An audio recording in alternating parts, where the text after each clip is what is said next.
काय झालं माऊली? आवाज येत नाहीये का माझा? हा, जय हो गुरुजी की. येतोय का आवाज? आवाज येतोय तुमचा का? आवाज मला येत नाहीये. आता यायलाय. एक मिनिट हा. येतोय ना? हा. जय हो गुरुजी की. ही आपली 16वी आवृत्ती आहे ज्ञान सांगण्याने स्पद विज्ञानाशी या ग्रंथाची. आजचा अध्याय आहे, 12वा अध्याय आहे, ब्रह्मतेची माया.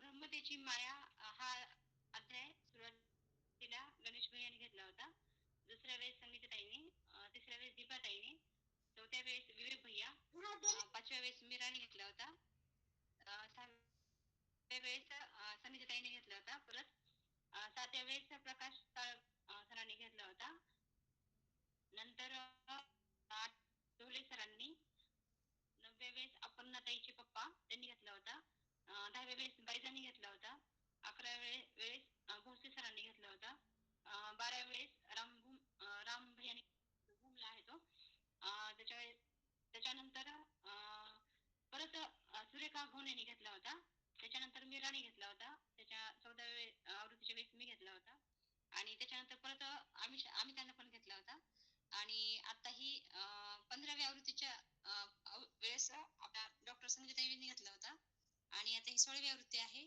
16व्या आवृत्तीला डॉक्टर संगीताई. संगीताई,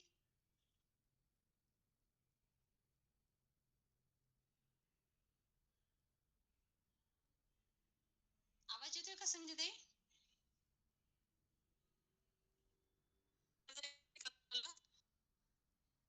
हा हा, नाही आवाज येत नव्हता.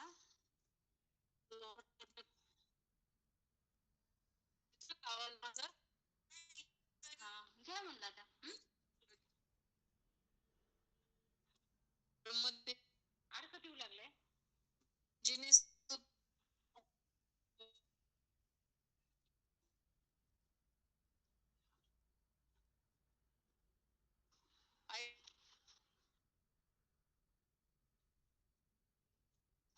संगीताई प्रवासामध्ये आहेत.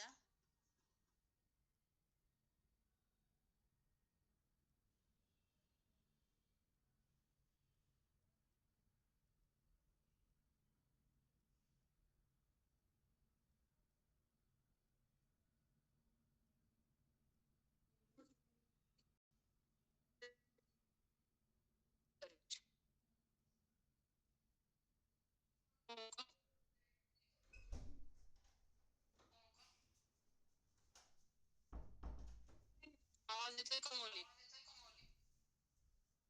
हो हो, येतोय.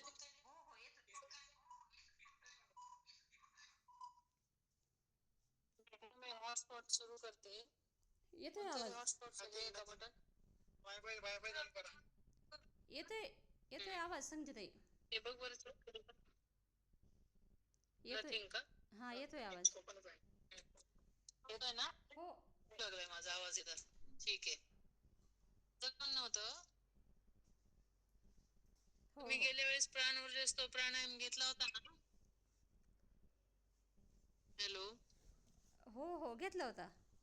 हॅलो, हा, घेतला होता म्हणलं. मला 5 मिनिटं सार सांगता का? 5 मिनिट, 5 मिनिटात सार सांगता का? सार कशाचा? प्राण ऊर्जेस्तो प्राणायामचं. प्राणायामाचा. हा हा हा, बरं. हा, प्राण ऊर्जेस्तो प्राणायामचं. हम्म, हम्म. सार रूपाने 5 मिनिटात सांगा. बरं बरं. त्याच्यामध्ये हम्म, म्हणजे आपलं प्राणायामाची ही अवस्था म्हणल्यासारखं गुरुजींनी जे आपल्याला ध्यान प्राणायाम दिलेला आहे, ते कशा प्रकारे दीर्घ श्वास हम्म, घ्यायचा,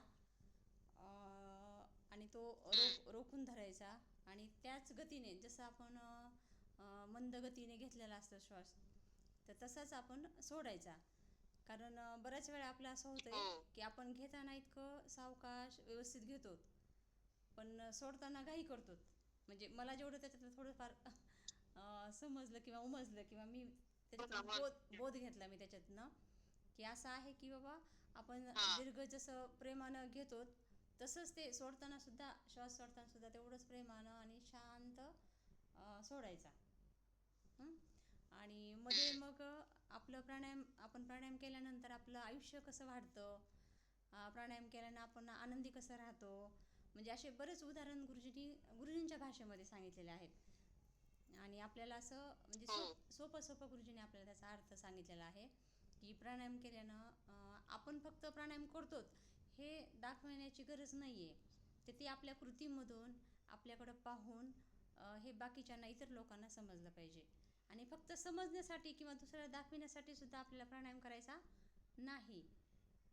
तर फक्त आपल्यामध्ये म्हणजे स्वतःमध्ये बदल झालाच, चांगला बदल झाला की ते ॲटोमॅटिक काय होतं की समोरचा म्हणजे दुसरे जे इतर आपले आहेत तर ते सुद्धा काय करतात मग आपलं म्हणजे अनुकरण करतात. चांगल्या गोष्टीचं अनुकरण केलंच पाहिजे, हो की नाही? हो.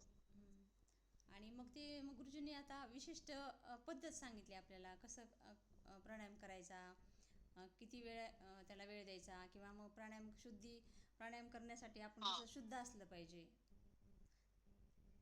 आपलं विचारसरणी म्हणा, आपली धारणा. मग ते गुरुजींनी खूप छान पद्धतीनं हळूवारतेनं आपल्याकडनं ते करून घेतले. सुरुवातीला आपल्याला ते जड गेलं की आंघोळ बरोबर. करून प्राणायाम करायचा. हं? आणि आता ते एवढं सवय लागून गेली आपल्याला, ते अंगवळणी पडल्यासारखं झालं ते प्राणायामाचं. आणि जसं आपण ध्यान प्राणायाम करतो, जेवढं आपण ध्यान प्राणायाम चोख काटेकोरपणे आणि बळजबरीने नाही बरं, एकदम सहजतेने करतो, तेवढे आपल्याला जास्त अनुभव येतात असं गुरुजींनी सांगितले. ते अनुभव असं म्हणायची गरज. ऊर्जेचे. हां, ऊर्जेचे आपल्याला प्राणायामाचे म्हणजे येतात आपल्याला अनुभव. आणि ऊर्जा आली म्हणलं की ॲटोमॅटिक आपले कामं लवकर होतात इतरांपेक्षा. जे प्राणायाम करत नाहीत, म्हणजे आता मी तुलना करून तसं हा. तुम्हाला हे करू लागले की बाकी सामान्य लोकांपेक्षा आणि हो ना, जे हो ना. रेग्युलर प्राणायाम करतात, तर असा तर शॉर्टकट तुम्हाला सांगायला असं मला जेवढं वाटलं तेवढं. हा, माझी लिंक तुटू नये म्हणून तुम्हाला त्रास दिला मी. नाही नाही, तसं काही नाही. प्राणायाम म्हणजे हां, बोला ना. प्राणायामाने ऊर्जेचा प्राणायाम आणि त्याच्यानंतर हा लास्टचा अध्याय आहे ब्रह्मतेची माया. प्राण ऊर्जेस्तो प्राणायाम ज्याचा साधला जातो त्याला ब्रह्मतेची मायाचे अनुभव येऊ लागतात. ते आधी सुरुवातीला छोट्या छोट्या गोष्टींनी येतात, की सुरुवातीला काय होतं, इंट्युशन जे होतात म्हणतात ना आपण, टेलिपॅथी. एखादी घटना घडणार आहे ती आधीच कळून जाते. हे सगळ्या ज्या गोष्टी आहेत ना, या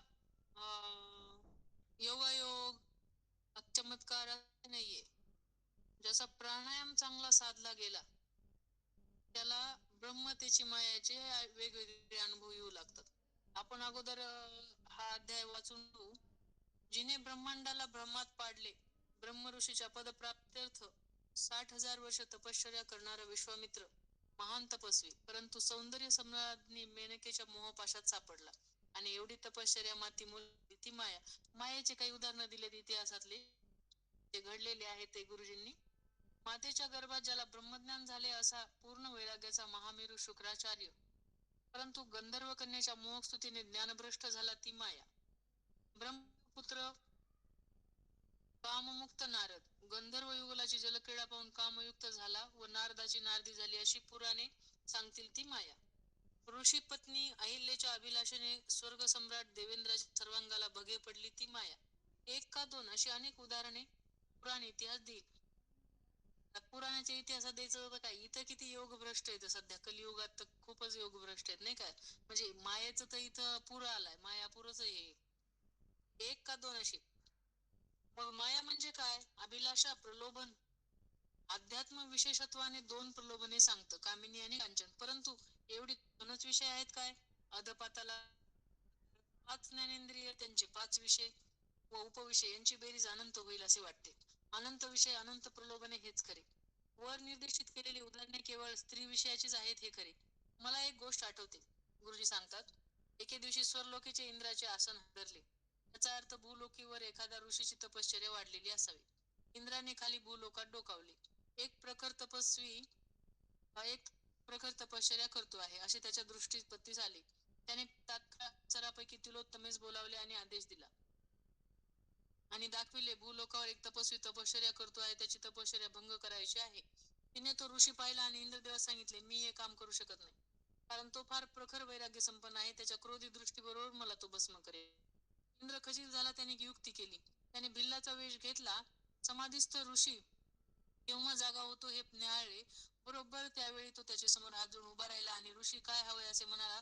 माझं एवढं धनुष्य आणि भाता आपल्याजवळ ठेवा, मी लवकरच परत येतो. ऋषी म्हणाले, लवकर परत ये, माध्यान्हपूर्वी मला फळे आणण्यासाठी जाणे आहे.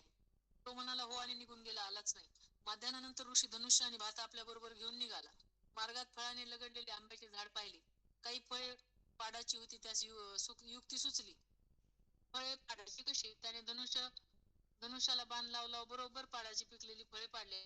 अचूक नेमाचे त्यास आश्चर्य वाटले व आनंदही झाला. लगेच त्याने दुसरा नेम पक्षावर धरला. तो पक्षी चिंची करत खाली पडला. तिसरा नेम उडत्या पक्षावर धरला. तोही खाली पडला.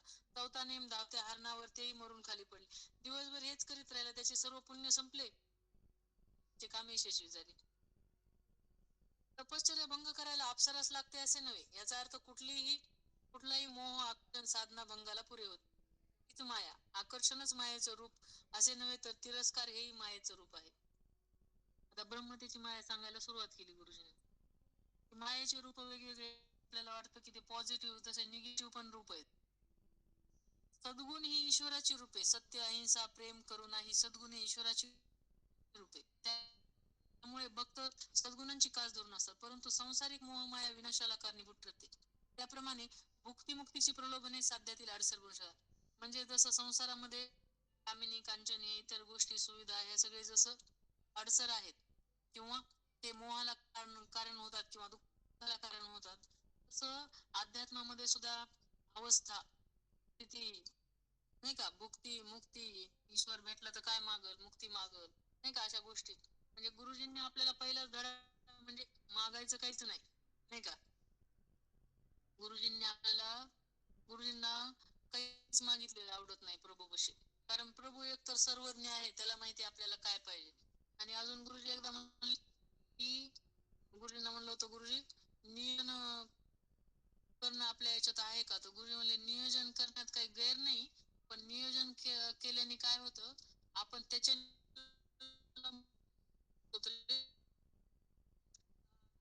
काय सल्ला असून तरी त्याचं नियोजन खूप भारी असतं. त्यामुळे आपण अध्यात्मामध्ये ध्यानाला, म्हणजे गुरुजी म्हणले तसं ध्यान केलं तर असं होतं तसं होतं करायची सुद्धा गरज नाही. गुरु भेटला, एकदा गुरुनी आपल्याला आवाज दिलाय आणि आपण प्रत्यक्ष दृश्य रूपामध्ये सद्गुरूच्या संपर्कात आलो, तर तिथंच आपला बेडा पार झालेला आहे. ऍक्च्युअली आपण रवंत किती करतो, आपण त्याचं किती इम्प्लिमेंटेशन करतो, किंवा आपण त्या जाणीवेत किती राहतो, त्याच्यावर हे आपले आपला आनंद अवलंबून आहे. कारण ती मिळकत झालेलीच आहे आपल्याला, आपण ते आपल्यावर अवलंबून आहे. त्याच्यामुळे गुरुजी म्हणतात की जसं संसारामध्ये हे प्रलोभन आहेत, तसे अध्यात्मामध्ये प्रलोभन आहेत. मुक्ती स्थिती, नाही का, पुढं पुढं काय होतं, आपण आपली स्थिती की आपण पुन्हा खाली बघायला लागतो. हे एक खूप मोठं हे आहे. म्हणजे ईश्वराने म्हणजे ह्याच्यातला एक अडसर आहे की याची स्थिती तशी आहे, त्याची स्थिती तशी आहे, हे बघणे एक, नाही का, आपली तिथपर्यंत नाही गेली. आपण कोण मोजमाप करणार आहे हो? आपल्याला कुठं पोहोचवायचंय हे गुरुजींना माहितीये, कशा पद्धतीने पोहोचवायचंय ते पण त्यांना माहितीये. आपले कर्म कसे मागचे जाळून टाकायचे, कसं आपल्याला शून्यत्व प्रदान करून आपल्याला पुढे कसं न्यायचंय, हे गुरुजींनी सगळं आखून रेखून ठेवलेलं असतं ते, नाही का. तर त्यात आपल्याला काही आशा धरायचं, पण आशा धरायचं म्हणजे आपण प्रयत्न, आपलं फक्त एकच काम आहे की गुरुजींच्या म्हणण्याप्रमाणे सहज चालणे.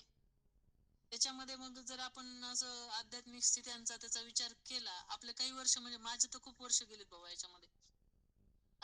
माझी सुरुवातच तशी झाली. मिरगणे सरांचं ध्यान बघितलं, बाकीच्यांचे ध्यान ऐकले,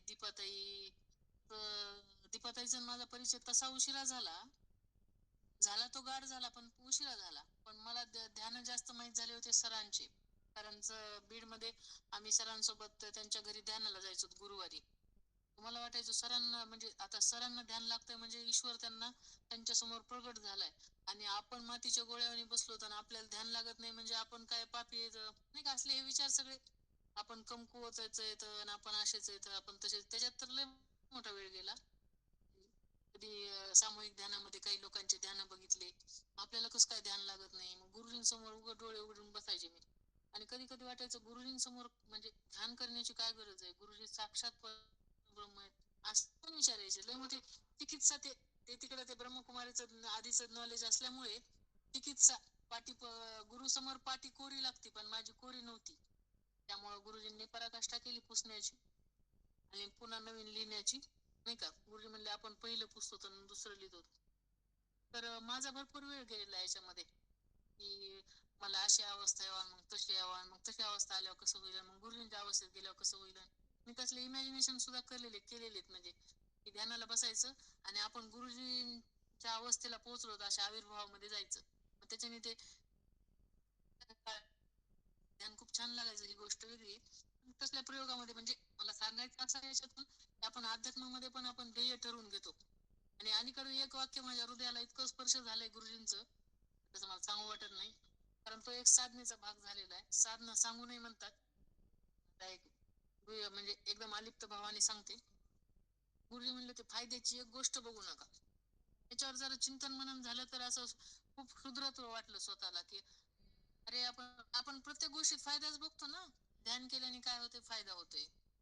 पण फक्त एवढ्यासाठी ध्यान नाही करत की म्हणजे गुरुजी म्हणलेत ना अल्टिमेट, गुरुजी म्हणलेत ना चला, गुरुवाक्य केवळ म्हणलेत ध्यान करा मग करा. ते बघू जाणे त्याचा फायदा काय, त्याचं नुकसान काय, नाही का. तसं नाही झालेलं. गुरुजी म्हणले प्राणायामाने आधी शारीरिक रोग जाते, मानसिक शक्ती वाढती, बौद्धिक शक्ती म्हणजे बुद्धी तल्लख होती, म्हणजे नाही का टॅलेंट वाढतं. त्याच्यामुळे काय एक घंटा पण समजून नाही आलं एरवी तर ते एका मिनिटामध्ये समजतं. एखादं गणित असेल, एखादी गोष्ट असेल, कुठलंही काही पण ज्ञान अर्जन लगेच होतंय. पुन्हा आर्थिक विकास होतोय, पुन्हा सामाजिक विकास होतो नाही का. आणि पुन्हा आध्यात्मिक विकास होतो. आता हे ठीक आहे, सुरुवातीच्या काळामध्ये ठीक आहे, पण त्याला कार्यकरण भावना नंतर सद्गुरू नंतर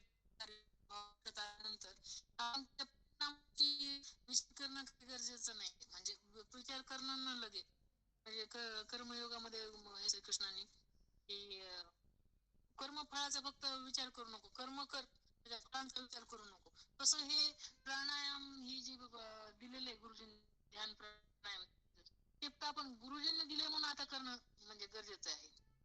गुरुजींनी दिली ना हा करा, मग ते गुरुजी ठरवतील ना त्याला काय द्यायचंय काय नाही. ही पंचमहाभूत जे बनलेलं जे शरीर आहे ते प्रत्येकाचं कर्माप्रमाणे वेगवेगळी त्याला हे तयार झालेली, नियती तयार झालेली.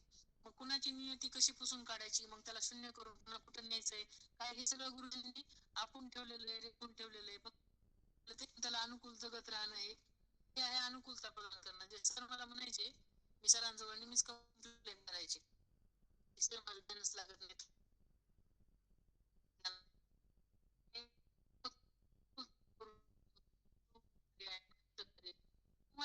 अजून म्हणजे आणखी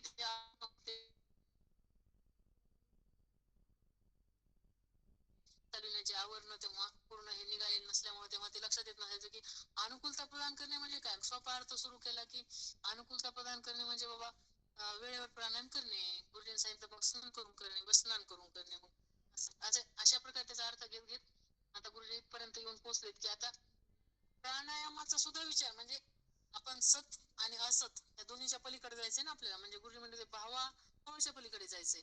मग अभावाच्या पलीकडे जाणं आपल्याला बरं वाटतंय, कुठल्याच गोष्टीचा अभाव नको वाटतो.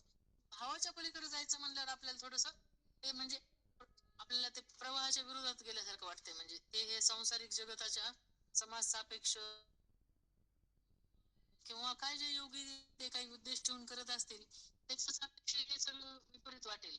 पण भावाभावाच्या पलीकडे जाण्याचं गणित आहे की प्राणायाम ध्यान करताना सुद्धा. माझा आवाज ऐकू येतोय ना गंगा? हॅलो. हा हा ते मध्येच म्हणा ना त्यामुळे मला असं वाटलं. तर हे प्राणायाम म्हणजे जे आता म्हणजे गुरुजींनी सांगितलं की अध्यात्मातले अडसर काय येतं. धार्मिक गोष्टी आणि अध्यात्मामध्ये फरक आहे. धार्मिक गोष्टी नेहमी उद्देशपूर्ण आहेत.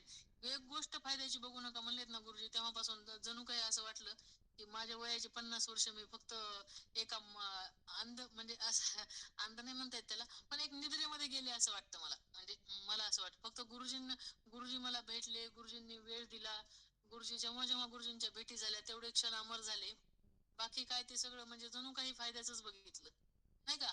जणू म्हणजे असं वाटतं की आपण दुसऱ्यासाठी काही जगलोच नाही, असं वाटतं. म्हणजे माहित नाही, पण गुरुजींनी सांगितलेल्या ज्या गोष्टींचं पालन केलं त्याच्यामध्ये तेवढं म्हणजे धन्य वाटतं की हा ठीक आहे. तो कालावधी तो तसा गेला की हा गुरुजी म्हणलेत ना, त्या काळामध्ये असं एक झपाटलेलं होतं जीवन की पेशंट पैशासाठी करत नव्हते मी. आणि त्याच्यामुळे माझ्या डोक्यात विचार नव्हता का सहज म्हणजे आता तो नाझीर सहज म्हणला ना की मॅडम त्या पेशंटनी 200 रुपये त्याच्याकडं. मग ते मी म्हणायचे ठीक आहे, मग काही प्रॉब्लेम नाही. म्हणजे ते इतकी सहजता होती त्याच्यामध्ये असा विचार नव्हता की हा लय आपल्याकडून दानन सेवा व्हायला लागली किंवा काहीतरी त्याची लय मदत होईल, असं काही नव्हतं. ते फक्त गुरुजी म्हणले होते की पेशंट आपलं दैवत आहे आणि आपण त्याला परत जाऊ देऊ नये. आणि एकदा तर असं म्हणले की आपण जेवत असलो तरी जाऊ बळू करायला जेवता जेवता. मग ते पालन त्यांनीच करून घेतलं, तर त्याचं ते एक वाटतं की हा ठीक आहे, तेवढंच जगलो आपण. बाकीचे वर्ष जणू काही म्हणजे असं निद्रेतच गेले असं वाटतं. म्हणजे फायद्याची एकही गोष्ट बघू नका याचा अर्थ काय आहे, या प्राणायामाच्या माध्यमातून म्हणते मी. आता ह्या वेळेला जे गुरुजी या क्षणी सांगू लागले ते सांगते मी की तुम्ही ध्यान प्राणायाम ही साधना सुद्धा गुरुजींनी सांगितली म्हणून करायची झालं. एका ठिकाणी मस्तक नमवलंय ना, तर मग गुरुजींनी सांगितलं तर मग त्याचा विचार नाही करायचा की हा त्याने हे होईल. आणि मग त्यांनी तसा जर विचार केला ना की आपला अजून सर्दीच गेली नाही, प्राणायाम तर करतो, आपलं अजून असंच झालं नाही, तर मग आपले गणित सुरू व्हायला लागतात. मग आपण त्याला व्यावहारिकपणा आणतो. हे असं म्हणजे आता पुढे जाऊ. भौतिकातील प्रलोभने दुःखाला कारणीभूत आहेत, त्याप्रमाणे आध्यात्मिक स्थित्यांची प्रलोभने देखील साध्यापासून आपल्याला वंचित करतात. आपलं साध्य काय आहे? स्वस्थत्व आपला देव आहे असं गुरुजी म्हणले. ते स्वस्थत्वामध्ये सगळं आलं. पावाच्या पलीकडे गेलो, सुख दुःखाच्या पलीकडे गेलो, म्हणजे त्या ब्रह्मस्थितीला गेलो, म्हणजे मायेपासून ब्रह्माकडे गेलो. मायेपासून ब्रह्माकडे जाताना काय आहे की मायेपासूनच ब्रह्माकडे जावं लागतंय. याच्यामध्ये विनोबाजी द्वैत अद्वैत जे अर्थ सांगायला लागलेत ना, अद्वैत म्हणजे ते द्वैत सिद्धी असं म्हणतात ना विनोबा. तर ती अद्वैताची सिद्धी कशी प्राप्त होती? द्वैतातूनच होती. मायेतूनच ब्रह्माकडे जाता येते. त्याच्यामुळे गुरुजींनी ग्रहस्थामध्ये टाकलं आपल्याला, नाही का? काही लोक म्हणजे वाटायचं आपलं तेव्हा संन्यासत्व घ्यावं काय, पण गुरुजी म्हणले आपला मार्गच नाही तो, आपला मार्ग ग्रहस्थाच आहे म्हणले. किती सांगत बसले ते, तेव्हा तितकं ग्रहण नव्हतं, तिथं कळत नव्हतं. हो, एकदम मूडपणा होता. असं वाटतं इतकं मूड कसं राहिलो होतं आपण. होते तर होते मूड. म्हणजे कर्माचं फार लिंपण असणार आहे. असू दे, आता जे असेल ते असेल. पण साध्यातला अडसर आध्यात्मिक म्हणजे स्थित्यांचे प्रलोभन हे साध्यातलं अडसर आहे. सिंपल. त्याच्यामुळे हे ज्ञान हे ज्ञान भक्तांनाही असावे नव्हे, असते. भक्तांना असतं हे ज्ञान कोणतं? हे अध्यात्माच्या स्थितीचे प्रलोभन. त्याच्यामुळे हे भक्ती मार्गामध्ये कसं आहे, भुक्ती मुक्ती फुकाच साठी कोणी न तयाकडे पाहती रे. म्हणजे पंढरीचा अनुभव आहे आता. असे ते स्वानुभव सांगतात. ते भक्त म्हणजे कोण आहे? ते नुसतं आपलं म्हणजे भक्त म्हणून म्हणजे भक्त म्हणजे हे महाराज तुकाराम महाराज, नामदेव महाराज असे भक्त नाही का? तिथं त्यांना म्हणजे काय आहे, तुकाराम महाराज तर ते म्हणतात भुकतीन ती नको, तुझी तुलाच ठेवते. आम्हाला जन्म द्या, सुखे घालावे, आम्हाचे गर्भवासी घाल बाबा आम्हाला. त्याच्यामुळे कारण तू देव मी भक्त ऐसे करी, त्यांना आनंद घ्यायचा आहे. त्या आनंद ही जी स्टेज आहे ना, ती एकतर अवर्णनीय आहे. आणि त्याचं थोडक्यात जर काही सांगायचं झालं तर ती सुखदुःखाच्या पलीकडची आणि ज्ञानाच्या पण पलीकडची आहे. ते तर भक्ती म्हणतात त्याला. माऊलींनी केली बघा ज्ञानोत्तर भक्ती. दीपाताई फार सांगत असते. कशी सांगते ती? ती म्हणते मला आश्चर्य वाटते की ज्ञानेश्वरांना विरहिणी कशा काय लिहावं त्यांनी. पहिलं तो गे काऊ कोकत आहे, सकून गे माये सांगत आहे. पंढरीराव आलेत का? पंढरीराव येणार आहेत का माझ्या घरी? तू शकून सांगतो काऊला म्हणते ते. म्हणजे त्यांना विरह कसं काय होत? ज्ञानोत्तर भक्ती आहे ती. म्हणजे आपल्याला सुद्धा गुरुजींनी काय केलंय, सगळ्याच गोष्टी दिल्या, ज्ञान पण दिलंय आणि भक्ती पण दिली. तर भक्तांना हे माहित असतं, प्रलोभनाची माया संसारात असतेच, तशी ती मुक्त्यादी आध्यात्मिक साध्यातही असू शकते. म्हणजे ह्यात म्हणजे माया कुठे कुठे दडलेली आहे. म्हणजे मायेने तर सगळं व्यापलंय नाही का? मायेने हे सगळे तत्व सुद्धा व्यापलेत, सगळं व्यापलेलं आहे मायेने. तसं ह्या अध्यात्माच्या ह्या अवस्थांमध्ये सुद्धा सूक्ष्म रूपामध्ये माया आहे. आणि ती शुद्ध भक्तीमध्ये कशी सहज निघून जाते. त्याचं हे उदाहरण आहे की भुक्ती मुक्ती कुणा सुखाच साठी कोणी न त्याकडे पाहते रे. अहिंसा दंश करणे निषिद्ध मानते, परंतु पुरस्कारने व्यवहारी मानते. ते आपल्याला ते सापाची गोष्ट माहिती आहे. त्याला एक खूप लोक नाही का मागे एकदा सांगितलं होतं आपण, सगळ्याला जवळपास माहितच असेल ती, की तो साप चावायचा, मग ते लोकांना त्रास व्हायचा वगैरे वगैरे. मग एकदा नारद त्या रस्त्याने चालले होते, त्यांनी त्याला गुरुमंत्र दिला, ते कुणाला चावू नको म्हणले. मग ते पुन्हा लोकांना कळलं की हा चावत नाहीये. मग ते लोक खूप दगड मारून मारून त्याचा असा जीव असा जायला होता.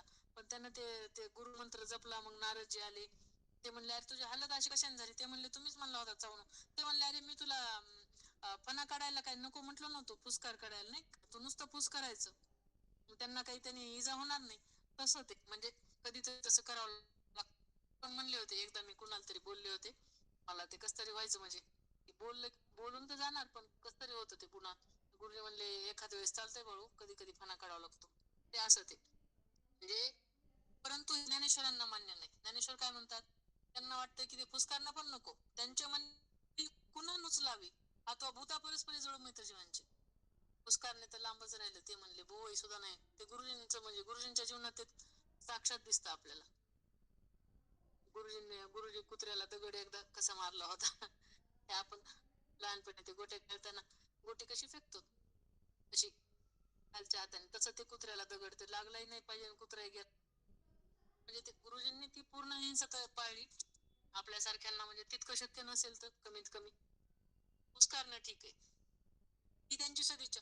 उच्च प्रेम आविर्भावात ही स्थिती नव्हे यावी असे त्यांना वाटते. सत म्हणजे प्रभूचे निर्गुण निराकार निर्विकार हे मूर्त मूल रूप, हेच ते ब्रह्म. मग ब्रह्म काय आहे? ब्रह्म काय आहे?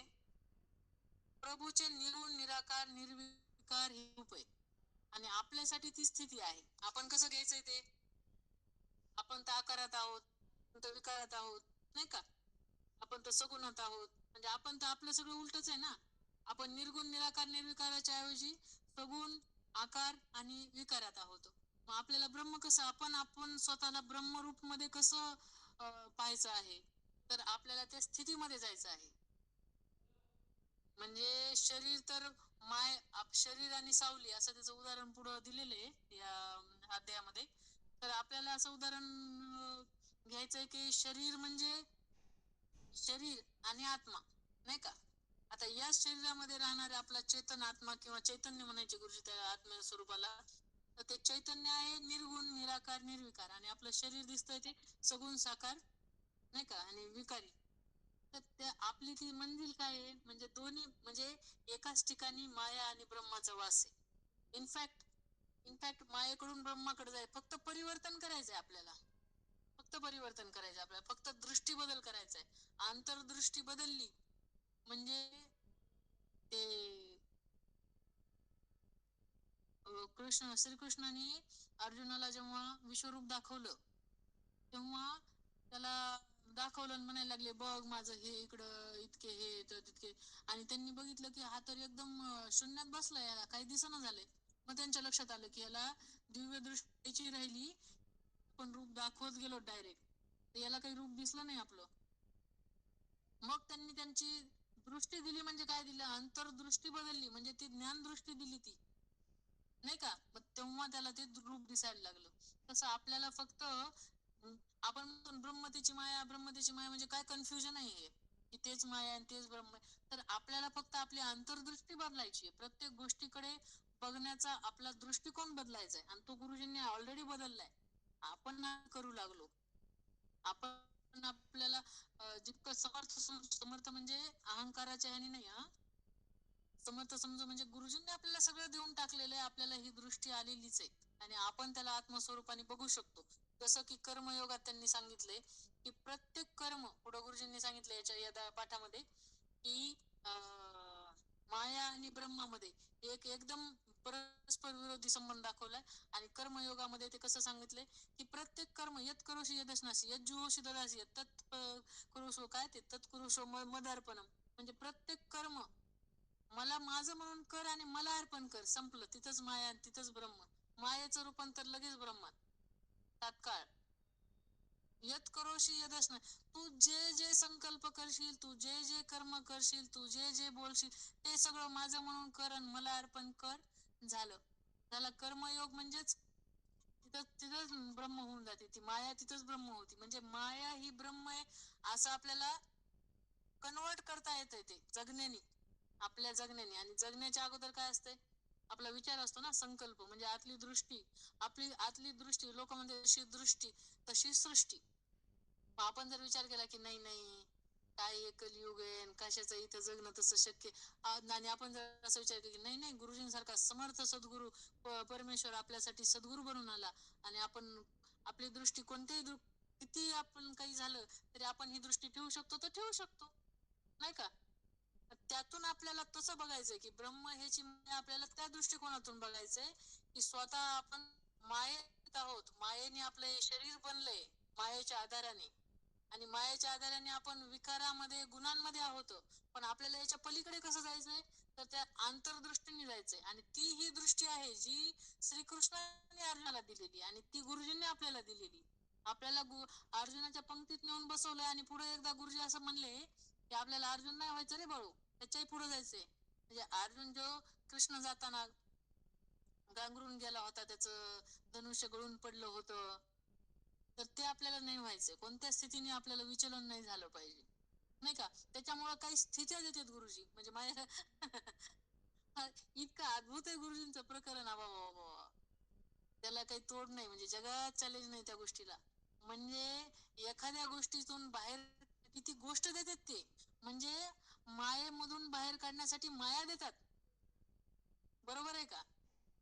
समजा आपण एखाद्या लग्नात गेलो आणि तिथे आपल्याला कोणी विचारलं नाही, ही स्थिती दिली त्यांनी, कोणती आधी परिस्थिती उत्पन्न केली आणि आपल्याला त्याचं काहीच नाही वाटलं, आनंदच झाला. ही स्थिती दिली त्यांनी. काय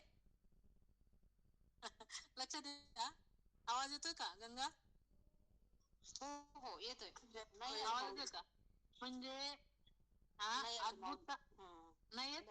नाही लक्षात नाही आलं तुम्ही सांगितलेलं. अहो तुम्हाला तेच सांगा, मला लयच अद्भुत आहे बाबा गुरुजींची प्रक्रिया इतकी. समजा उद्या तुमच्या इथं एखादं लग्न आहे, काय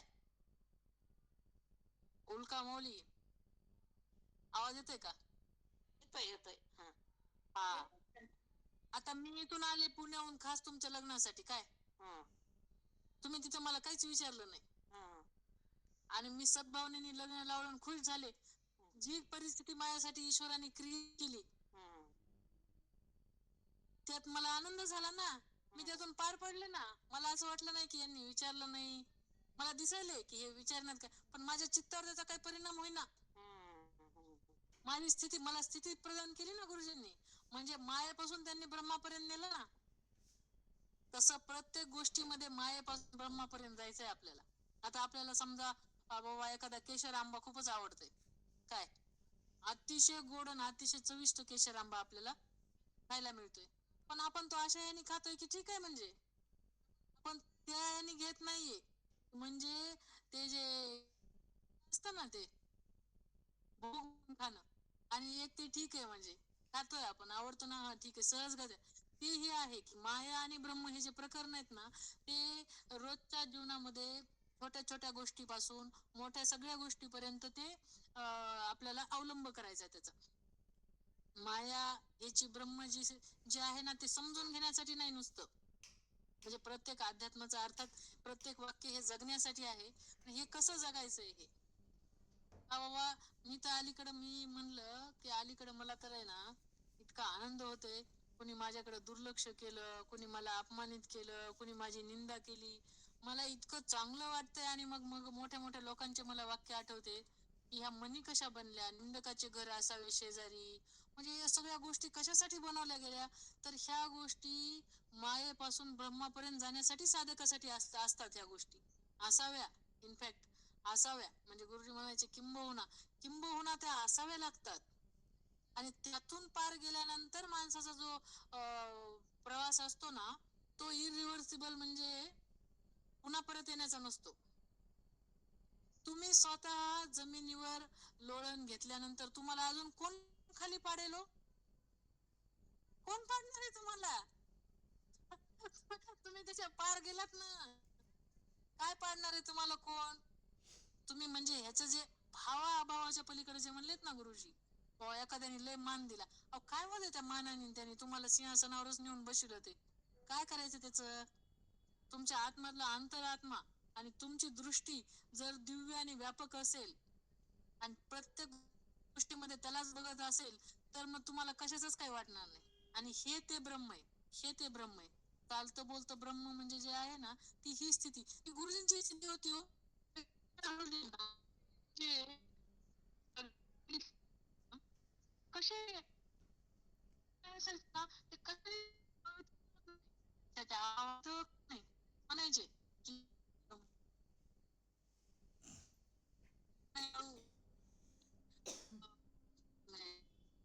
थोडस मी तुम्हाला दिसतायत. हा, हा. नाही,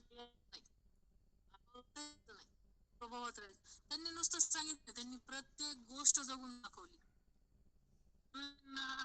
म्हणजे सणावर बसवणारे भेटले, आणि त्यांचं म्हणजे कधी अपमान झाला नाही लोकांनी. काय जाऊ द्या, साधे प्रायमरी टीचर आहेत एवढं नाही का, आणि एका लग्नामध्ये त्यांना बोलावून द्यायचे नाही. पण गुरुजी ते म्हणजे गुरुजी कधीच कशानेच प्रभावित झाले नाही, आणि कधी स्वतःला ते अभाव पण समजला नाही त्यांनी. आणि तीच गोष्ट ते आपल्या सगळ्यांमध्ये उतरू पाहत, म्हणजे मायेपासून ब्रह्माकडे जाणं. प्रत्येक कर्मामध्ये, प्रत्येक संकल्पामध्ये आपल्याला मायेपासून ब्रह्माकडे जाता येते. इतकं सोपं केलंय गुरुजींनी ते. त्या पाठातून मला ते लक्षात आलं की म्हणजे सारखं पॉझिटिव्ह निगेटिव्ह म्हणजे त्या गुरुजींनी याच्यामध्ये नंतर विज्ञान सांगितले असं की प्रोटॉनचा 1836 भाग म्हणजे आपण इलेक्ट्रॉन. आपण मागच्या वेळेस पण बघितलं होतं, मला वाटतं हे प्राणऊर्जा असतो प्राणायामच्या आधी, की प्रोटॉन आणि न्यूट्रॉन एकत्र झाले म्हणजे भाव आणि अभाव याच्या पलीकडे गेलं, किती ब्रह्म होते. बरोबर आहे का? थोडक्यात म्हणजे थोडक्यात या पाठाचं आजचं हे असं आहे की आता जे गुरुजींनी सांगितलं की प्रत्येक गोष्टीमध्ये आपल्याला मायेपासून ब्रह्माकडे जायचंय, असं ते आहे. वाचू एक मिनिट, मी काय मोबाईल मध्येच वाचतीये.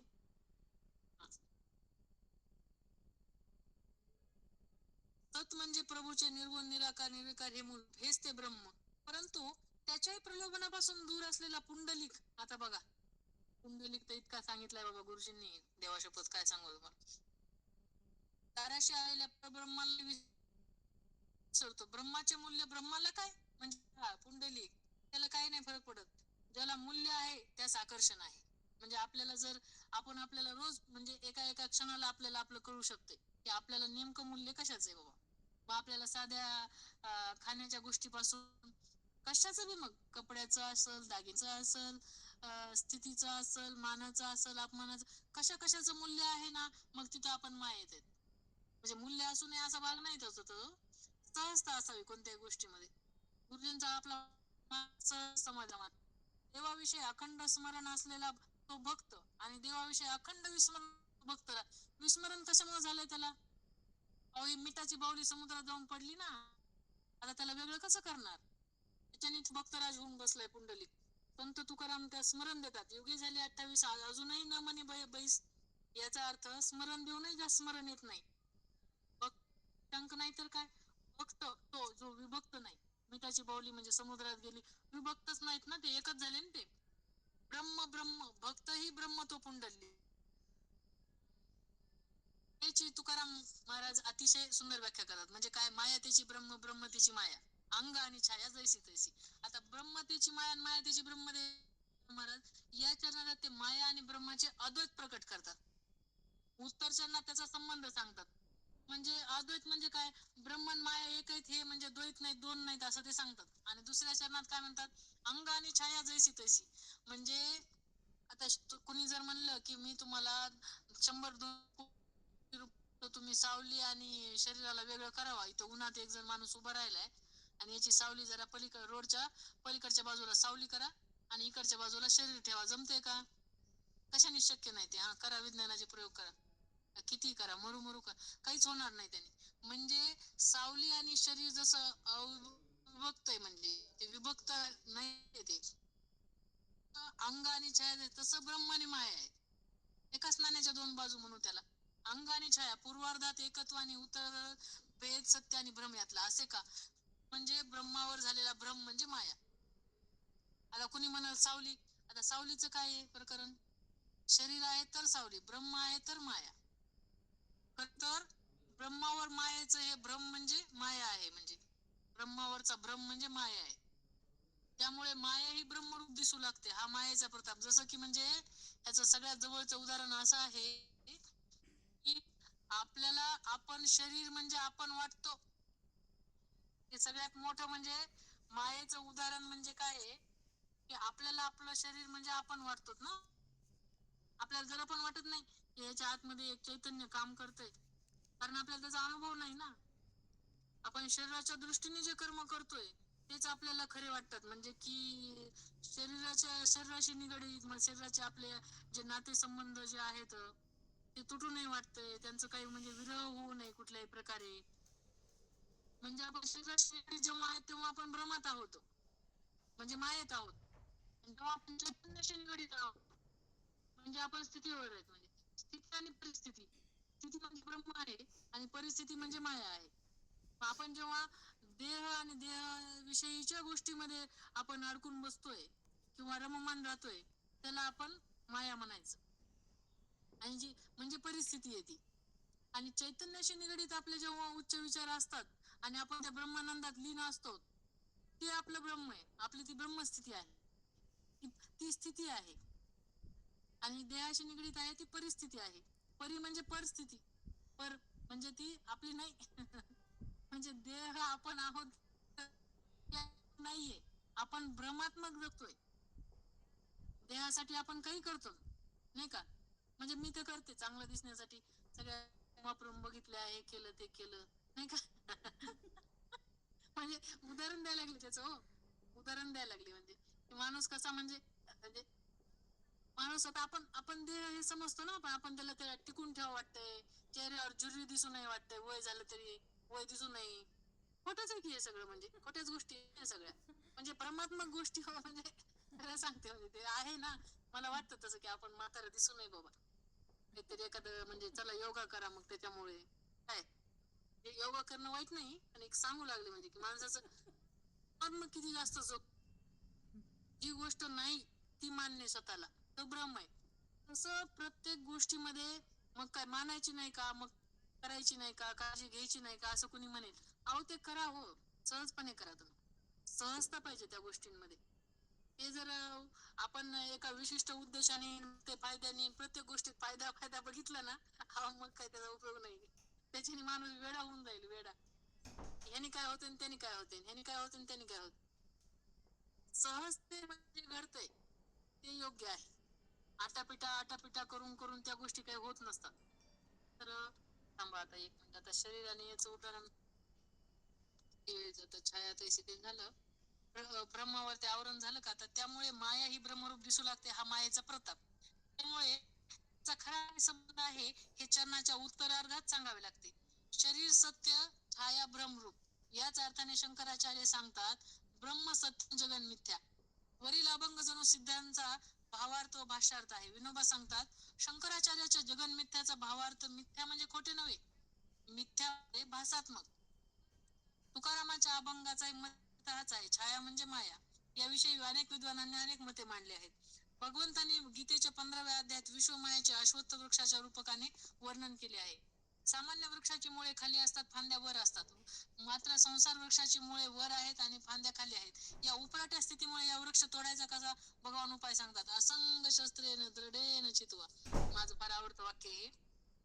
असंग म्हणजे वैराग्य शस्त्राने त्याचा छेद करावा लागतो, अशी विध्वंसक प्रक्रिया सांगतात. 9व्या अध्यायात माऊलींनी गोड प्रक्रिया कशी सांगितली आहे की यत करोशी यदच नाशी यत जोशी ददासी यत. बरोबर आहे. म्हणजे जे सगळं करशील, येत तपस्यासी कोणते तत्कुरु समुदार्पणम. तू काहीही कर, जप तप ध्यान कर्म काही कर, पण माझं म्हणून कर आणि मला समर्पित कर. त्याला काय नाही का. कधी कधी विध्वंसक प्रक्रिया विद्या पोषक आहे, म्हणजे नाश आणि पिकाचा विकास मिळून एकच प्रक्रिया आहे. 7व्या अध्यायात मायाचं दुस्तरत्व वर्णन करताना ज्ञानी तपस्वी पंडित आचार्य योगी याज्ञ पुरोहित हे सर्व अयशस्वी ठरले. येथे एकच तरले. कोण तरले? जे सर्व भाव मज भजले. ते केवळ तरलेच असे नाही, तर या आईलेच थडी सरले मायाजाळ. बघा आता इथं ब्रह्म कसं साक्षात उभं झालं. काय झालं इथं, लय भारी बाबा ही ज्ञानेश्वरी. मला तर असं वाटते काय करून काय सांगू शकत नाही. ज्ञानेश्वरी म्हणजे अद्भुत आहे, अद्भुत. येथे एकच तरले, ते सर्व भावे मज भजले. म्हणजे काय, सर्व भावे मज भजले म्हणजे आता प्रेमानंदाची फार खास म्हणजे सांगतात बघा ते, की सर्व भावे मज कसं बजायचं. अहो त्यांना लोक जाऊन विचारतात की आम्हाला तुमच्याकडेच येऊन बसा वाटतंय, वृंदावनात आम्ही नाही तर मग आमचं कसं होईल. मग तुम्ही तर म्हणतात वृंदावनच पवित्र भूमी, तर मेलं तरी मोक्ष मिळतो. ते म्हणले अहो तुमच्या घरी वृंदावन येते कसं, तुमच्या घरच्या लोकांना तुम्ही कृष्ण माना ना, राधा माना, कृष्ण म्हणा, आणि त्यांच्या बद्दलचे जे कर्तव्य आहेत ते पूर्ण करा. ते काय करायला ते बघू नका. त्याबद्दलचे कर्तव्य ते कृष्ण भावाने करा. म्हणजे काय, गुरुजींनी मुलींनी काय सांगितलंय 9व्या अध्यायामध्ये, की कोणतंही कर्म माझं म्हणून करा आणि मला अर्पण करा. मग ते हेच याच अर्थाने झालं ना, की म्हणजे ते म्हणले मग तिथंच वृंदावन आहे तुम्हाला, जिथं कुठं तुम्ही असाल. तसं गुरुजी वैकुंठ भुवनी घर केले. गुरुजी म्हणजे ते आपलं घरच मंदिर होणार, म्हणजे घरच मंदिर असावं रे भाऊ आपलं, नाही का. म्हणजे तिथं मंदिरात कोण राहतं, देव राहतो. देव म्हणजे कोण, आपण त्या स्थितीमध्ये गेलेले देव, आपण ते करायचंय. की कृष्ण भावा, कृष्ण भावामृत असतं ना, ते सगळे कृष्णवाले लोक आहेत ना, म्हणजे वृंदावनातले. म्हणजे आपण वृंदावनातच राहतो, म्हणजे आपण हे वैकुंठ आपण मागच्या वेळेस वैकुंठ म्हणलं होतं की आपण जिथं जाऊ तिथं वैकुंठ, कारण आपण त्या स्थितीमध्ये राहतो. तर हे ते आहे की प्रत्येक कर्म कृष्णाचं म्हणून करायचं आणि त्याला समर्पित करायचं. म्हणजे काय, आपल्याला केल्याचं हे राहणार नाही, आणि त्याचा असल्यामुळं आपल्याला त्याची जबाबदारी पण राहणार नाही, परिणामाची जबाबदारी नाही, आणि करताना त्या अहंकाराचं पण आपल्याला काही सोयरसूतक होणार नाही. बरोबर आहे का. म्हणजे किती अद्भुत सांगितलं हे गुरुजींनी. तर सगळा मेळापाक केलाय सगळा माऊलींच्या, म्हणजे ज्ञानेश्वरीचा असेल किंवा शंकराचार्यांचा असेल, की सर्व भावे मज भजले. म्हणजे तरी काय, जेवतानाचं जेवण पण त्याच विचाराने करायचंय. म्हणजे ते हे प्रसंग सांगतात की द्रौपदीचं वस्त्रहरण सांगताना सांगतात की कृष्ण जेव्हा द्रौपदीने कृष्णाचा धावा केला तेव्हा कृष्ण वस्त्र रूपाने आले. कृष्ण वस्त्र रूपाने आले. म्हणजे इथं जेवण रूपाने पण तेच, कोणत्याही कर्म रूपाने तेच, पेशंट रूपाने तेच, सोनोग्राफीचं ते फिरवायला लागलो ते तेच, डायग्नोसिस करणारी बुद्धी तेच, रिपोर्ट लिहिणारी हात तेच. म्हणजे त्याला सगळ्या भावाने मज भजले. मग तिथं काय, आईली थडी सरले मायाजाळ. आता माया तेच ब्रह्म झालं बाबा. ते सरलं म्हणजे काय झालं, ती माया नदी सरली म्हणजे काय झाली, अहो ती ब्रह्म झाली. सरली म्हणजे काय झाली, मायेचं निरर्थकत्व, व्यर्थकत्व किंवा त्याचे अभावत्व जाणल्यामुळे संसार मायेचा समुद्र आईली स्त्री संपतो आणि पहिल्या तिलाचा प्रश्नच उद्भवत नाही. मायाजी नाहीच, मायाजी नाहीच. तिच्या स्वरूपाविषयी, उत्पत्तीविषयी व नाशाविषयी विचार करणेच मायावी आहे. अतिसुंदर माऊली, अतिसुंदर. अहो ते गुरुजींची कमाल आहे हो, काय सांगायचं तुम्हाला. काय करावं गुरुजींवर, काय नाही काय ना. नाहीची उत्पत्ती, नाहीचे स्वरूप व नाहीचा नाश, या गोष्टीच निरर्थक. काय आता आपल्याला भातुकलीचा खेळ नाही का, आता किती निरर्थक वाटतो, तशा प्रकारचं हे. नाहीची उत्पत्ती, नाहीचं स्वरूप, नाहीचा नाश, काय त्याच्यात पुरुषार्थ आहे. परंतु विद्वान आचार्यांनाही तिने वेळ लावले आहे. कशामुळं, विचारांची माया ही, दुसरं काय. तिला शब्दात गुंतवण्याचे, व ते शेवटी अनिर्वचनीय असल्याचे निष्कर्षाला येऊन ते पोहोचले. काय अद्भुत आहे, अद्भुत आहे. अनिर्वचनीय ख्याती मायेची जशी आहे त्याप्रमाणे ब्रह्माचीही आहे. आता असणारच ना. ब्रह्माची अनिर्वचनीय ख्याती संभवनीय आहे, कारण ब्रह्मास रूप, वर्ण, गुण व कार्यशून्यता ते अनिर्वचनीय असणे संभवनीय आहे. परंतु माया अनिर्वचनीय कशी? आता गुरुजींनी शेवटचा टप्पा सांगितलाय की माया आणि ब्रह्म कसं आहे बाबा एक. कारण मायेला कार्य आहे, ती विश्वव्याप्त असून विश्वसंचलन तिचेच कार्य आहे. माया ऊर्जा रूप आहे, त्यामुळे ती नाही म्हणणे, मी अनिर्वचनीय आहे असे म्हणणे अयोग्य आहे. मायेला अस्तित्व आहे, अव्यक्त असेल ऊर्जा रूपात, पण ते नाकारता यावायचे नाही. ऊर्जा हे रूप ईश्वराचे आहे, त्याप्रमाणे ऊर्जा ही मायेचे रूप आहे. फरक फक्त ऊर्जा स्वरूपात आहे. ईश्वरी ऊर्जा पॉझिटिव्ह, तर माया ऊर्जा निगेटिव्ह आहे. रूपे परस्पर विरोधी आहेत. अहो पण भाग कुणाचा 1836 भाग कुणाचा 1800? विश्व हे मायेचे व्यक्त आविष्कार आहे, त्यामुळे त्यास मिथ्या म्हणणे समर्पक नाही. अखिल विश्वाची 3 रूपे ब्रह्म, ईश्वर, सृष्टी म्हणजे ब्रह्म न्यूट्रल, ईश्वर पॉझिटिव्ह, जगत निगेटिव्ह. जगत निगेटिव्ह म्हणजे नाही असे नव्हे, ईश्वर शक्तीहून जगत शक्तीचा चार्ज भिन्न, परंतु नाही असे नाही. दोन गुणधर्म भिन्न दिसते. एक चेतन, दुसरी जड वाट, परंतु हे जड चैतन्याचे सुप्त रूप. सृष्टीत किंवा जड अणु चैतन्य ओतप्रोत भरलेले आहे. दोनही एकाचीच रूपे एकापासून तयार झालेली आहेत, त्यामुळे ती परस्परात रूपांतरित होऊ शकतात. जड चेतना चेतन जडात रूपांतरित होऊ शकते. मागे आपण उदाहरणं बघितले की ते कृष्णाची जी मुरली आहे, बासुरी जी आहे, ती एकदा म्हणली की मग म्हणजे प्रभू मला ना मानव रूपामध्ये येऊन तुमचं गुणगान करायचं आणि तुमची भक्ती करायची. आणि ते मग ते वृंदावनातले हरिवंश महाप्रभू आहेत. म्हणजे आपल्याला आपल्याकडचे भक्त माहिती आहेत तसे ना, तसं हे आणि अजून एक उदाहरण तुकाराम महाराजांचं सांगितलं होतं की एकदा तुकाराम महाराजांची मांडी कापली होती, तर त्यातून कापूस निघाला होता. म्हणजे यांना जडन चेतन हे यांचं इतकं हे आहे ना, काय सांगायचं आता. त्यामुळे ती परस्परात रूपांतरित होऊ शकतात. त्यामुळे जगत आणि ईश्वर यात अद्वैत आहे. जसे बर्फ, पाणी आणि वाफ यात दिसण्यात भिन्नता आणि असण्यात एक रूप आहे, हे अवस्थांतरण आहे. यात निर्मिती आणि नाश दोन्ही नाही. त्याप्रमाणे ब्रह्म, ईश्वर आणि जगत यात भेद नाही, अवस्थांतरण मात्र आहे. कारण अवस्थांतरण लागेल ना. आता देवाला खेळ खेळायचा आहे ना, त्याला एकट्याला ना, त्यामुळे त्यांनी आपल्या सगळ्याला सहभागी करून घेतलंय, नाही का. ब्रह्म अव्यक्त, ईश्वर ऊर्जा रूप, तर जगत जड रूप. याचीही बर्फ, पाणी आणि वाफ यांची परस्परात जशी रूपांतरे होऊ शकतात, त्याप्रमाणे यात मिथ्या कोणीच नाही, विनाशी सुद्धा काहीच नाही. अवस्थांतरण म्हणजे विनाश नव्हे. पाणी कमी प्रमाणात बर्फ झाले आणि अधिक तापमानात वाफ झाले म्हणजे पाणी नष्ट झाले नव्हे, मिथ्या तर नव्हेच नव्हे. या प्रक्रियेला भासही म्हणता येणार नाही. म्हणून ब्रह्म हे सत्य तर आज, पण ईश्वर आणि जगतही त्याचीच रूपे असल्यामुळे तीही ब्रह्म व तीही सत्य. वाद कसला, भास कसला, छाया कशाची व कोणती, हे बाकी सर्व सत्य. वाद मिथ्या, अद्वैत सत्य. अद्वैतात वादाला थाराच नाही. द्वैतवाद शब्द प्रयोग, द्वैतवाद शब्द बरोबर, अद्वैतवाद हा शब्द प्रयोग बरोबर नाही. कारण अद्वैतात वाद नाही. विनोबांचे विचारपोथीत एक वाक्य आहे, अद्वैतवाद म्हणजे अचूक द्वैत सिद्धी, तो वाद होऊ शकत नाही. आता हे प्रकरण काय येतं, हे जे अध्याय आहेत ना, ते एका ह्याच्यात होऊ शकत नाहीत बघा. आता मी धावते. आपण विज्ञानाच्या विद्युत परिभाषेत याचा विचार करू. यापूर्वी आपण पाहिले ईश्वर पॉझिटिव्ह, जगत निगेटिव्ह, ब्रह्म न्यूट्रल. म्हणजे ईश्वर धनभारित, सृष्टी ऋणभारित, शून्य आणि ब्रह्म शून्य भारित. त्यामुळे त्यांचा लय होताना सृष्टी ईश्वरात लय पावते, तर दोन्ही ब्रह्मात विलीन होतात. त्याचे कारण पॉझिटिव्ह निगेटिव्ह म्हणजे न्यूट्रल, शून्य होते. ब्रह्म हे न्यूट्रल असल्यामुळे ते धनभारितही नाही, ऋणभारितही नाही. म्हणजे हेही नाही ते नाही, म्हणजे भावा अभावाच्या पलीकडचं, सुख दुःखाच्या पलीकडचं. न्यूट्रॉन्स म्हणजे इलेक्ट्रॉन व प्रोटॉनचे संयोजन, व इलेक्ट्रॉन्स व प्रोटॉन म्हणजे न्यूट्रॉन्सचे विभाजन. त्याप्रमाणे ईश्वर, जगत, माया याचे संयोजन म्हणजे ब्रह्म, व ब्रह्माचे विभाजन म्हणजे ईश्वर आणि जगत. त्यामुळे जगताला मिथ्या मानणे मिथ्या आहे. तुकाराम महाराज म्हणतात, उजवे वाम भाग तुका म्हणे जे एकची अंग. याचा अर्थ द्वैताचे सर्जन अद्वैतातून व द्वैताचे विसर्जन अद्वैतात. त्यामुळे त्या तिहीत अभेद आहे. बर्फ, पाणी, वाफ दिसण्यात भेद, घटक तिन्हीत एकच, म्हणजे H2O नाही का. H2O हायड्रोजन आणि ऑक्सिजन ह्या तिन्ही ते एकच आहे. मूलगामी विचार केला तर तीनही हे रूपे एकाचीच. सृष्टी तर बहुविध रूपे, बहुविध रंग, बहुविध तरंग, बहुविध चवी, त्यात एकत्व असे वाटतच नाही. परंतु विज्ञान सांगते या सर्वात साम्य आहे, एकत्व आहे.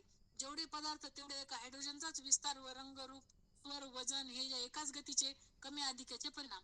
हे जे सर्वगामी एकत्व विज्ञानाला दिसले तेच अध्यात्माला दिसले.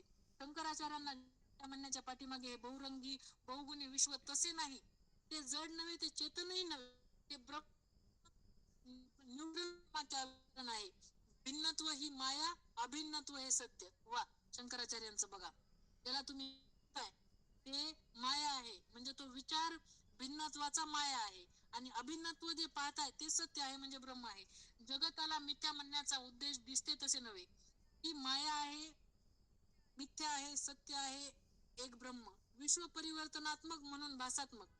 विज्ञानही हे मान्य करील. नानात्व हा एकत्वाच्या गतिभेदाचा परिणाम आहे. दीपाताई फार सांगते बघा ज्ञानेश्वरीत, गती गती गती, एकोहम बहुश्याम ही त्याची अनुभूती. अभेदात माया संपते.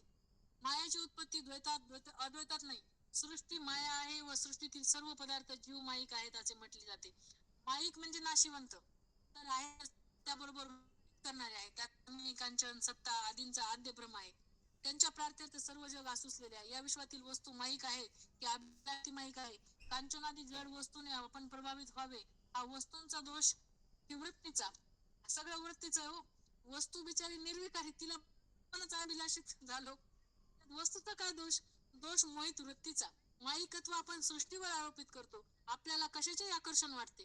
अहो सृष्टी काय बघा ना, सृष्टी कशी आहे. कामिनी कांचनाच्या हवे त्यात काय विशेष? अहो विषारी व टाकाऊ वस्तूचे सुद्धा आपण आकर्षण आहे आपल्यास.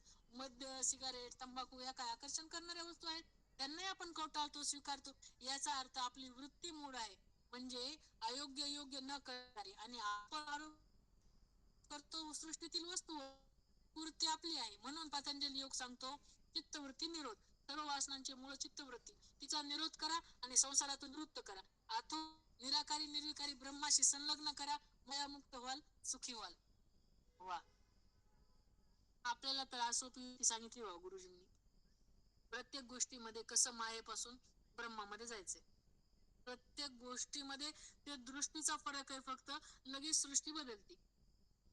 प्रत्येक गोष्टीचं निरीक्षण आहे आणि परीक्षण आहे, आपोआप होत येते. गुरुजी करून देते. ऑटोमॅटिक सॉफ्टवेअर डाउनलोड केलेले गुरुजींनी आपल्यामध्ये. गुरुजींनी आपला दृष्टिकोन इतका बदलून दिला त्या अर्जुनासारखा. हो, म्हणजे आपण म्हणजे ते, म्हणजे आपण पाण्यात जरी बुडलो म्हणजे आपलं शरीर ओलं झालं, पण आपल्याला त्याचा काही फरक पडत जणू काही, म्हणजे ते पाण्यात राहून आपण ओले होत नाही, अशा प्रकारचं हे. म्हणजे ती दृष्टीच वेगळी दिली ती. त्याच्यामुळे क्षणात माया, क्षणात तळ्यात मळ्यात नसतं का, क्षणात माया क्षणात ब्रह्म. आपल्याला म्हणजे ड्रामा करायचा असला थोडा दृष्टीत येऊन, ड्रामा केला तेवढ्या पुरता आपण त्या पार्ट मध्ये ऍक्टर झालो, म्हणून आपण बाजूला झालो, नाही का. किंबहुना त्याच्यामध्ये असताना सुद्धा साक्षीत्व त्या ब्रह्मस्थितीमध्येच काम चालू आहेत. हे खूप अद्भुत दिले गुरुजींनी. उशिरा का होईना ते कळायला, अनुभवायला लागले, त्याचा आनंद घेता यायला लागलाय. गुरुजींची कृपा आहे, नाही का. चला, खूप वेळ घेतलाय. कविता उद्या आता मौलींची. तुम्ही ते आपल्याला ते ड्रामा करायचा, हा इकडे यायचं तिकडे यायचं. मी ते लग्न जमलं त्यावेळेस मी ते एकच हे केलं, उखाणा पाठ केला होता. हा, तर ते असंच होतं ते, life is drama, marriage in part. आता हे काय नाव घ्यायची वेळ नाही मला. ते माझे स्वीट हार्ट म्हणजे असं. Life is drama, marriage in part. Eknath is my sweet heart. छान होतं ते. केलेलं होतं आणि असं वाटलं अरे खरंच आहे ना, हे सगळं नाटकच आहे. ओके, आपला घेतला. उलट तुम्हीच असून पण तुम्ही छान घेतला, त्याच्यामुळे धन्यवाद. धन्यवाद गुरुजींचं कार्य एवढं तुम्ही तुमचं म्हणजे 2-3 रविवार आपल्या प्रवासामध्येच तुम्ही घेतले ना. गुरुजींची पराक्रम अद्भुत आहे. काय म्हणावं, काय एकदा गुरुजी पाहिजे मला सार मध्ये आता. चरणावर मस्त ठेवायचंय आणि त्यांना माफी मागायची आहे. देवाची होती गुरुजी साकार मध्ये म्हणतात ना की लागलीच मी गुरुजींना हे केलं माहिती का, गुरुजींच्या पायावर डोकं ठेवलं आणि तुमच्याकडनं शब्द निघायचे एकदम आतून शब्द आला की धन्यवाद. हा ना, खरंच. म्हणजे सगळ्यांना खरंच. छान घेतला. हो, बोला, कुणाला बोलायचं असेल तर वीराची कविता घेऊया मग.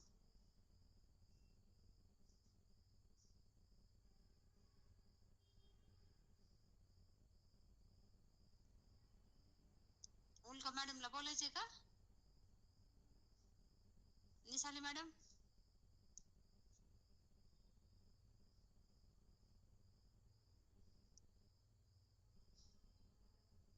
ते फार असं मन लावून ऐकतात बरं.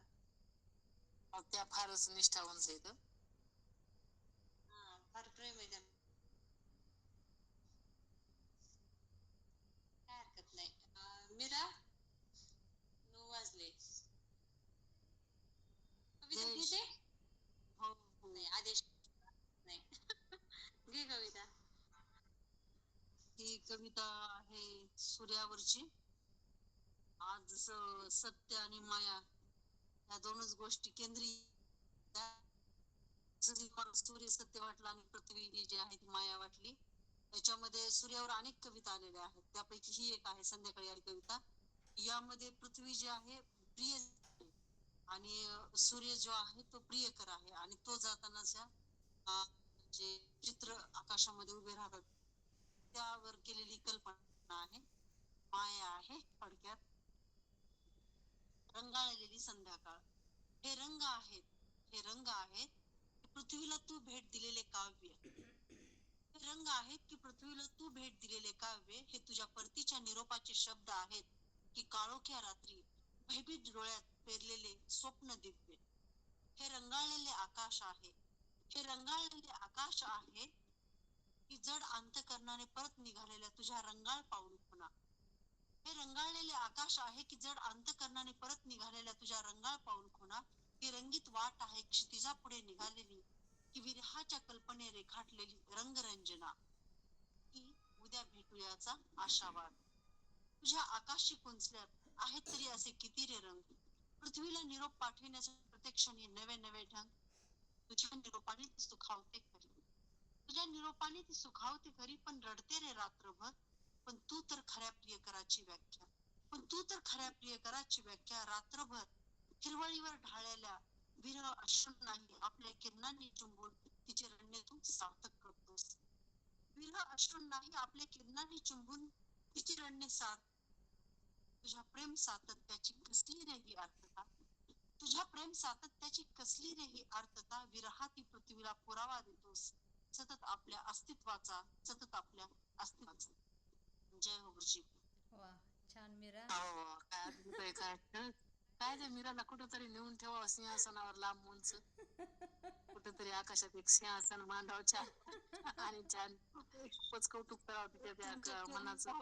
बाबा, ते करू गुरुजी. चरणी राहू द्या मला तुमच्या सगळ्यांच्या. दासाची दास बनून ठेवले. किती छान, म्हणजे आपल्याला खूपच तिच्या आवाजामध्येच आपल्याला ऐकायला मिळतात या रविवारच्या क्लासच्या निमित्तानं. हृदयाला एकदम म्हणजे चित्र उभं राहतंय, हृदयाला तो भाव पोहोचतोय. एकाकार वृत्ती होती म्हणजे लयच काय सांगायचं. हो ना. असंच. आणि प्रत्येक म्हणजे आपल्याला थोडंसं आणखी ध्यानाची ओढ लागते तिच्या कविता ऐकल्यानंतर. म्हणजे मला होतं बरं तसं, सगळ्यांनाच होत बघा बाई, असेल. तुम्ही पुढच्या रविवारी येईल तर रविवार जो येईल त्या रविवार आहे ना, तेव्हा बघा येता आलं तर आळंदीला चांगले ध्यान करू मस्त पैकी. आध्यात्मिक टूर. आध्यात्मिक टूर ध्यानासाठी काही पण. आध्यात्मिक टूर, ध्यानासाठी काही पण. हो हो, चालेल ना. माऊलींच्या मंदिरातले ते हे आहेत ना, ते तो स्पेस आहे ना तिथे बसायचा. हो हो, तिथे ठाणच मांडून बसू.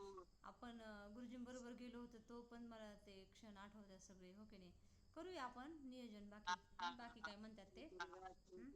आणि छान, आज आपले संगीताईने 12 अध्याय पूर्ण झालेले आहेत आपले. म्हणजे आता आपलं धन्यवाद आपण ह्या क्लासमध्ये काय म्हणत नाहीत, तरी पण मला आतून येऊ लागले की मीराचे आणि संगीताईंचे पण, दोघींचे पण धन्यवाद की दोघींनी पण खूप छान पद्धतीनं म्हणजे घेत आहेत. आतापर्यंत हे 12 अध्याय घेतलेले आहेत संगीताईंनी. आणि मीरा पण जसं वेळ भेटेल तसं ती पण आपला वेळ देत आहे, तिच्याच आवाजामध्ये तिच्याच कविता. असं नको म्हणू, आणि लाजू नको मला. नाही मीरा, लाजविण्याचा प्रश्न नाही आहे. कारण तू जी कविता जी वाचून दाखवतेस ना, तर तुझी टोनिंग ती वेगळी असते. आणि आम्हाला असं डोळे झाकून ऐकायला इतकं खास वाटतं ते, की असं वाटतं आम्ही पण तसंच झालोत. जी कविता तुझे जे भाव आहेत. ते एकाकार वृत्ती म्हणजे हे शब्द काय मला कुठून येणार, पण ते येतात त्या ह्या कवितेमुळं. आणि हां काय हां, बोला ना. गंगा, तो तुमचेच खूप धन्यवाद हो. मला तुम्ही गुरुजींचं ते ग्रंथ वाचण्याचं म्हणजे पुन्हा संधी दिली आणि मला पुन्हा ते चिंतनामध्ये डुंबता आलं. म्हणजे जणू काही ते क्षण माझे अमर केल्याबद्दल तुमचे खूप धन्यवाद आहेत. म्हणजे देवा शपथ खरंच. आहे. खरंच आहे, खरंच आणि आहे. यूट्यूबला आणि आपल्या गुरुजींच्या पुस्तकाबरोबर भावांजलीला स्थान दिलं गंगा, त्याबद्दल सुद्धा मीच तुझी ऋणी आहे. नाही नाही, तसं ऋणीचं काही नाही. आणि विशेष तुला म्हणजे त्या बघा ना, निमित्ताने आपली थोडीशी सेवा होते. ही 16वी आवृत्ती आपली आता यूट्यूबला आपण प्रत्येक क्लास आपण जॉईन आहोत ह्या यूट्यूबला. तर त्याच्यामध्ये पहिली संगीताईंनी मला साथ दिली. हो म्हणल्या, मी त्यांना विचारलं की त्याच्यामुळे त्यांना पण असं म्हणजे मनातून आज खूप येऊ लागलं ते. कारण आपण कधी ह्या क्लासमध्ये कधीच कोणाला धन्यवाद वगैरेही करत नाहीत, पण येऊ लागला आज धन्यवाद धन्यवाद. तर ठीक आहे, काय हरकत आहे, आलं म्हणायचं, हो की नाही. हो, मला गुरुजींनी पहिली संधी दिली म्हणते मी. हो हो, तेच मला ना. फार गरज होती त्या संधीची. मला खूप खास वाटलं तुम्ही हो म्हणलात, की असं वाटलं की चला 12 म्हणजे आपले अध्याय व्यवस्थित म्हणजे एक वक्ता घेणार आता. त्याच्यानंतर आता दुसऱ्या वेळेस विवेक भैयांची आहे बारी, त्यांना विचारून पाहते. ते नसेल तर मग दुसरे आणखी आता भरपूर आहेत, आणखी 16-17 जणांचे नाव आहेत आपल्याकडे. तर जो अगोदर ते मागेच म्हणाले मला नाही गंगाचा फोन आला आणखीन म्हणून. काय. ते घेतील, विवेक भैया घेतील. हो ते हो, म्हणाले मागेच मला गंगाचा फोन नाही आला म्हणून. नाही नाही, त्यांना अगोदर केला होता, ते म्हणले पहिली बारी माझी नको म्हणले. मग मी लागली संधी त्यांना फोन केला, मग त्या हो म्हणल्या. मग आता त्यांची दुसरी हम्म, बारी आहे. हम्म. पुढच्या रविवारी आता त्यांचं होईल विवेक अच्छा. यांचं. चला, बोलायचं का चालतंय. कोणाला का पसायदान घेऊया. संगीताताईंचं खास झालं. खूप खास माझं झालं. झालं ते अपर्णाला ट्युशनला घेऊन गेले होते. बाहेर होतो आम्ही. रोज प्रत्येक रविवारी असं काहीतरी होतं. वाटेला थोडंच येतं माझ्या. असं झालं. घेऊ का चला, पसायदान जे का आहे ते बोलायचंय. पण छान आहे. घे बोलायचं कोणाला. पुस्तक. हो हो. नाही नाही, घे. आता विश्वात्मके देवे येणे वाग्यज्ञ तो शोणी मज द्यावे पसायदान हे. जे खळांची व्यंकटी सांडो तया सत्कर्मी रती भाडो. भूता परस्परे पडो मैत्र जीवांचे दुरितांचे तिमिर जावो. विश्व स्वधर्म सूर्य पाहो जो जे वांछील तो ते लाहो. प्राणी जात वर्षत सकळ मंगळी ईश्वर निशांची मांदियाळी. अनवरत भूमंडळी भेटो तया भूता. चला कल्पतरूचे आरव चेतना चिंतामणीचे गाव. बोलते जे अर्णव पियुषाचे चंद्रमे जे अलांछन. मार्तंड जे तापहीन ते सर्वाही सदा सज्जन. सोय रे हो तू किंबहुना सर्व सुखी पूर्ण हो नीतिही लोकी. भजी जो आदि पुरुखी अखंडित आणि ग्रंथोपजीवे. विशेष विलोकी ये दृष्टादृष्ट विजय हो आवेजी. तेथ म्हणे श्री विश्वेश्वरा हो हा होईल दान पसाओ. हे नेवरे ज्ञान देओ सुखिया झाला. हे नेवरे ज्ञान देओ सुखिया झाला. सदा सर्वदा योग तुझा घडावा तुझ्या कारणी देह माझा पडावा. उपेशू नको गुणवंतानंता प्रभुनायका हेच मागणे आता. जय जय रघुवीर समर्थ. ओम शांती शांती देव गुरुजींची सर्वांना शांती. दंडवत. जय हो गुरुजींकी. जय गुरुजी. दंडवत. दंडवत माऊली.